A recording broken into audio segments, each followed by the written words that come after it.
Cory, I mean, there's no question about what this win means to your career. I mean, it's a big moment. So give me an idea, just kind of what's going through your head, what you're thinking right now. I hope I got to prove to everyone how good I really am.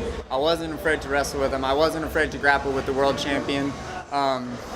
I fight very free, and I hope that everyone kind of took notice of like how actually good everywhere I am. I'm not just some tall, skinny guy that can control the range really well. I could do everything.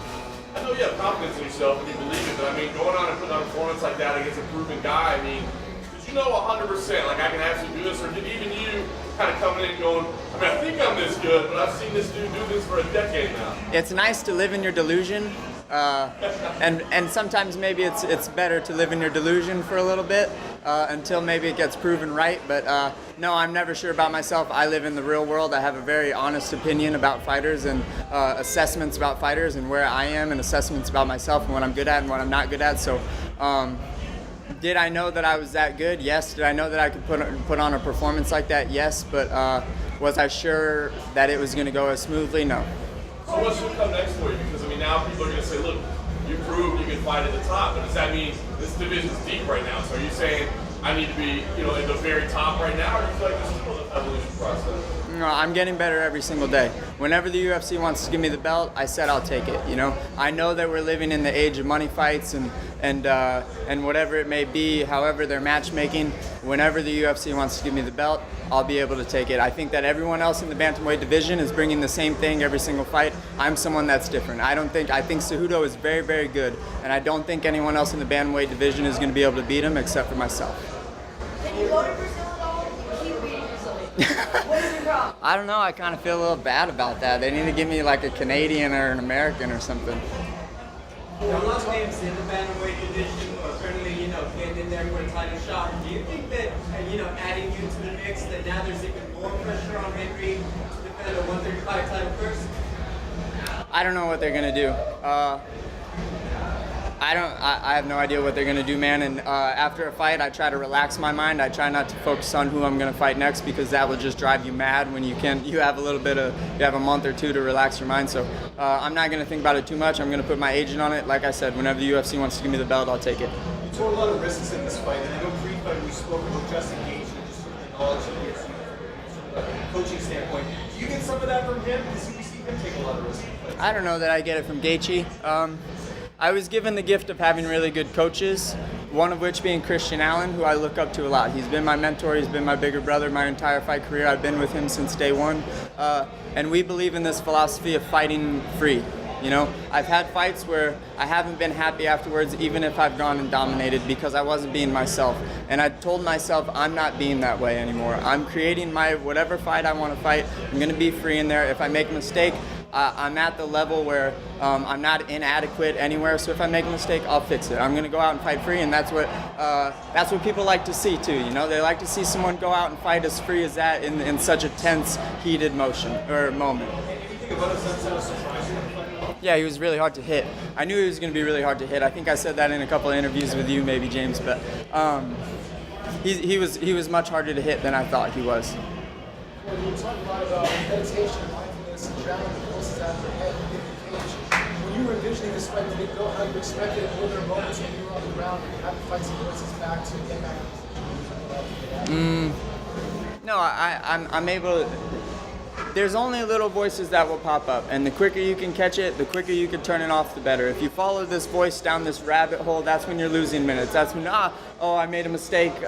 What's it looking like to whoever in the crowd, or what are the judges saying right now? It's like, no. Any negative thought that comes in my head, I correct it, I get right back to what I'm doing, and meditation helps a lot with that.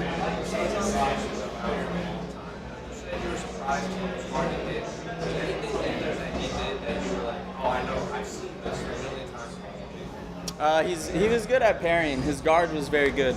But I knew that was going to be the case. I'm fairly good at hitting people and scoring clean shots.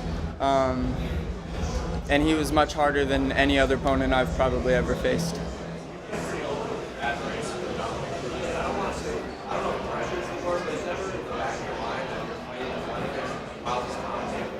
No, I have no thought in a fight. But at the same time, there is this level of where I'll maybe if I'm driving in my car to practice, and that'll bump into my mind, you know, where it's like, oh man, like when I was 17 and I was watching this guy on TV, that was really cool for me. That's where I developed my style from. That was kind of my point A.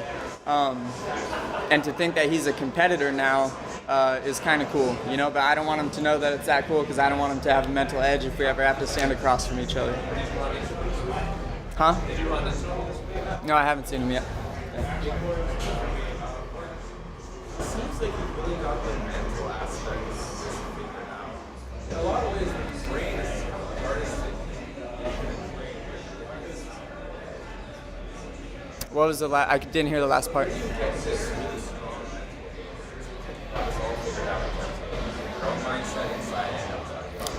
When I lost my first fight, it wasn't because the guy was better than me. It was because I was in the cage and I broke.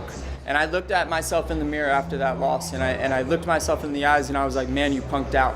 And I know I'm not a punk, and I know I don't train like a punk. But in the fight, I punked out in that fight that I lost. And I didn't want to ever feel that way again. And I knew that it was something inside of me that was that.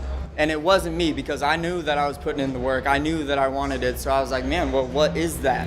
And I figured out what that is, and I've killed it off, and now I'm able to perform. But I also have been seeing a sports coach for about 3 years now, and that helps a lot also.